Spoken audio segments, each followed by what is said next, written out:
AI and technology has made it way easier. We have the wealth of technology in our phone.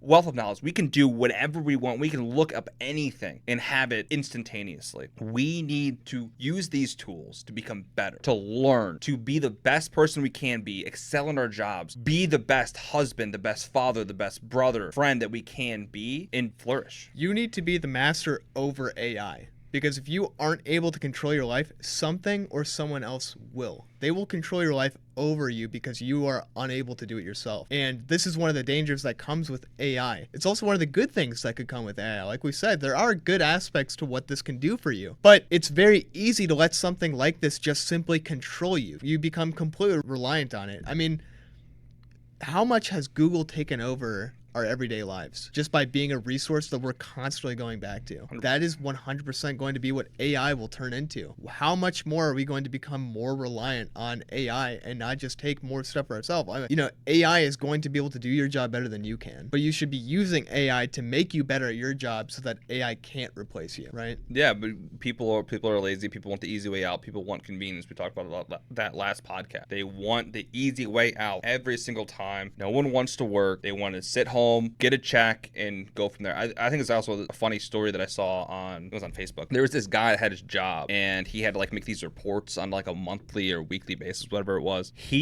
What he did is he would get his assignment. He hired a guy from India. The guy from India did his job, and then he would turn it in, and he would work a couple hours a week, getting paid his full-time salary and paying the dude quarters. Oh my gosh.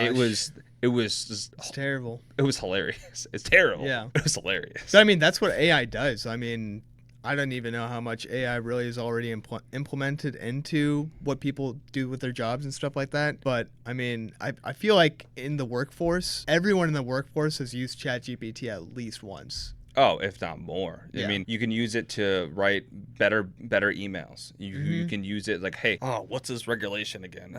Bam, right there. And then you could also tell you how to implement it or how it's supposed to be implemented. Mm-hmm. And it's super cool, but we need to use that not as a crutch, but as a way to learn, how the internet was meant. It's not meant for you just not to know anything anymore and just put all your thoughts and logic into a device, but to add as a tool. Oh, okay, yeah, I learned this once. Yeah, cool. Yeah, I got this now. Yeah, I think it could be a really good auditing tool where you need some third-party check on something that you're doing. It could be a contract that you're writing or a big spreadsheet that you're writing or something like that. And you just input the code into some sort of AI software program and say hey, is all of this matching up? AI is really good for checking up on that if you can't just immediately get to your manager or something like that or someone higher up in your company. And it will tell you hey, you've got two things that contradict right here and you need to fix that. AI can be really good for that sort of stuff. Yeah. It can really make our work life a lot better and a lot, more convenient. The question is how far does that convenience go? The only thing that I say that I love about technology, hardcore, that I'm going to argue everyone with, all you math teachers out there, okay? Not letting kids use calculators. He's speaking from the soul here. This is deep. We all have calculators in our phone. Yes, basic math and arithmetic is very important, but we don't need to be doing this crazy stuff. We can do it on our phone, okay? Relax. All right, I'm off my soapbox now. That was great.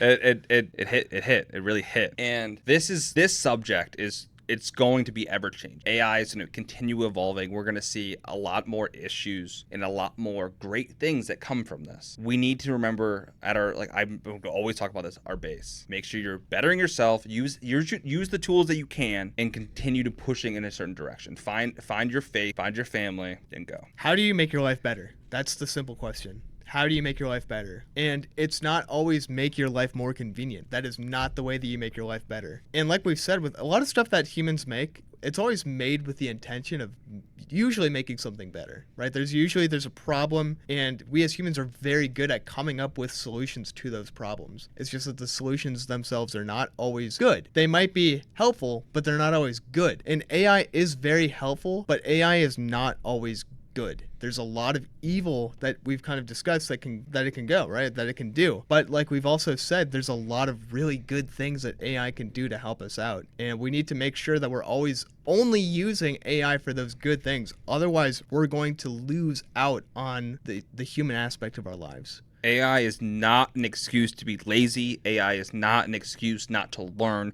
AI is not an excuse to not do your job and not an excuse to be lazy again. That's just huge. Don't be lazy. Use it as a tool. This is a good place to end it, Ben. AI is crazy. I'm interested to see what else it's able to do. I'm interested to see what are the deep fakes when they start making deep fakes of us. Remember, AI is like a sword. You make it, don't kill people, just make a sandwich. Just make a sandwich. Like and subscribe. Let us know what else we should talk about if AI is good. We're gonna get guests on here soon. Oh yeah, it's coming up. Yeah, we have a couple scheduled. We have a list of people we want to get on. Some dreamers. Nick D, if you're watching, we want to talk to you. Nick D. Yeah, maybe podcast 352. I think. Yeah, that's what we set it for. So it should be scheduled. Yeah, we sent it over to him. Yeah, so. Joe Rogan will be 500, I think, episode 500. Yeah, something like that. Yeah. But this was great. Yeah. Hey, we're out. See you next week.